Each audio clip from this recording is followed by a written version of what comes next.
कहानी आत्मबोध की यात्रा। एक छोटे से गांव में एक युवा लड़का नीरज अपने परिवार के साथ रहता था।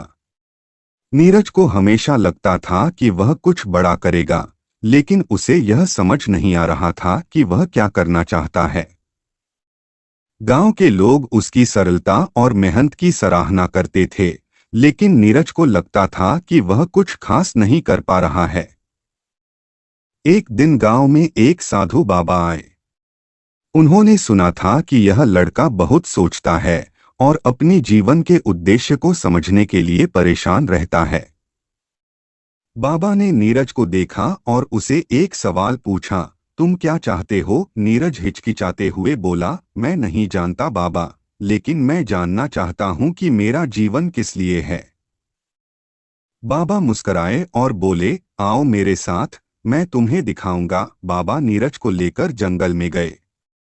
वहां एक नदी के किनारे उन्होंने उसे बैठने के लिए कहा।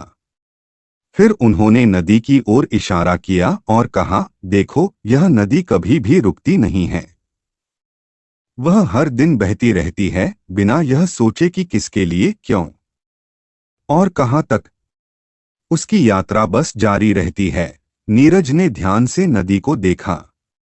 बाबा ने फिर कहा, तुम भी नदी की तरह हो, तुम्हें अपने उद्देश्य को जानने के लिए बाहर नहीं देखना है, बल्कि भीतर देखना है।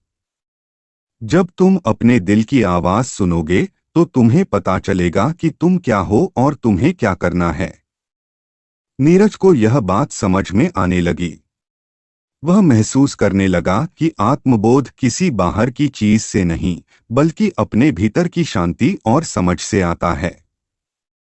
उसे अब यह समझ में आ गया था कि जीवन का उद्देश्य न केवल बड़े काम करने में है, बल्कि छोटे छोटे क्षणों में भी खुशी और संतुष्टि पाने में है।